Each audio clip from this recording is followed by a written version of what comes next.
with the infamous Road Warrior Animal of the Legion of Doom here at WrestleCon. First off, WWE Hall of Famer, amazing tag team. Tell us about today.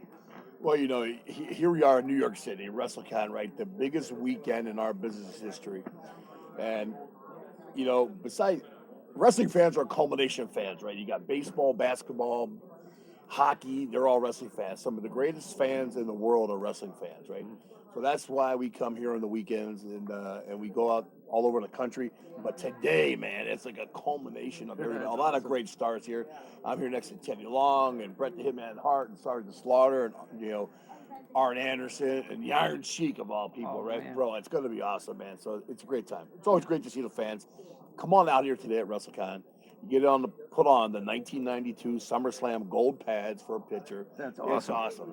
That is pretty sweet. And Animal, got to ask you, Road Warriors, of course, redefined tag team wrestling, became the team in wrestling. Tell me about all the experiences when you look back on your time as a Road Warrior. Do things get more special for you as time goes on? This year marks year number 35 that Hawk and I would have been together. And Hawk's been gone since 2003, right? So it's kind of like a bittersweet thing. But, it's a testament of time that we did something right in the business, and the fans loved us because we were a product of the people. We didn't try to insult the wrestling fan. We were inner city guys. We got lucky. We made it. We're two gym rats, bounced in bars, did things we shouldn't do, collecting money for people.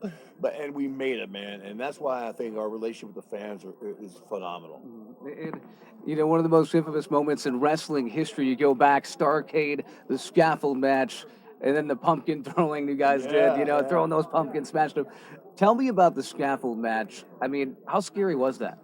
Scaffold match is probably one of the worst matches I've ever been involved in. You're 30 feet above the ring on a 3-foot wide scaffold. I was 320 pounds, so I was like Magilla Gorilla up there on the scaffold. And it was wobbly and shaky, and sometimes our own crew couldn't put it up. The union crew had to put it up, and it wasn't the same scaffold, I'll tell you that right now. But that was probably the most dangerous match, besides barbed wire matches and cages and Towers of Doom and all that stuff, the War Games. I've been involved in a lot of crazy matches, man.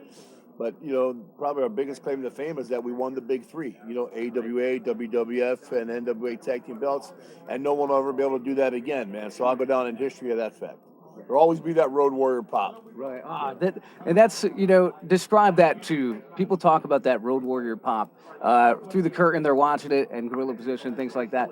What is it about that pop that just really stands the hair up on your back? Well, I mean, it's like raising the roof, man. Hawk and I had the ability that when our music played, people went freaking berserk because they knew someone was going to get an ass kicking. Yeah. And that's just the way we presented it. And we went out there and we always gave the fans 110 miles an hour, 110%. And we never took a night off. You know what I mean? And fans work hard, man. A lot of these fans out here, man, God bless them, they budget their checks, whether the beginning of the month or middle of the month or end of the month, right? And they budget just go to our events. So you gotta be, it pisses me off when guys take a night off. You gotta give them 100%, man. That's what it's all about. Just two more quick things from Road Warrior Animal here at WrestleCon, New York City, Manhattan. If Hawk were here now, what would you tell him? Well, I would have to say Hawk. If Hawk were here now, what you'd say.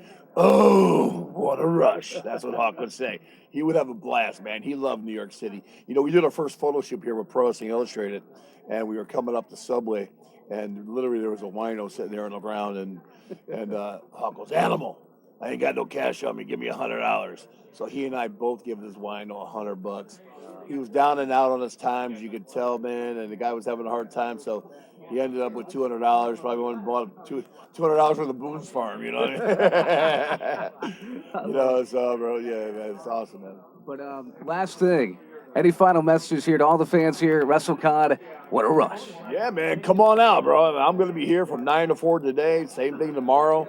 I'm also doing Mark Out at the Meadowlands with JR on Sunday morning, so come on out. I got the gold shoulder pads. Put them on for a photo. If you want to find out anything about wrestling news, I got a podcast, my What a Rush podcast. Yeah, man. So just find it, and it'll be great. Thank you so much for Roy Animal. We appreciate it.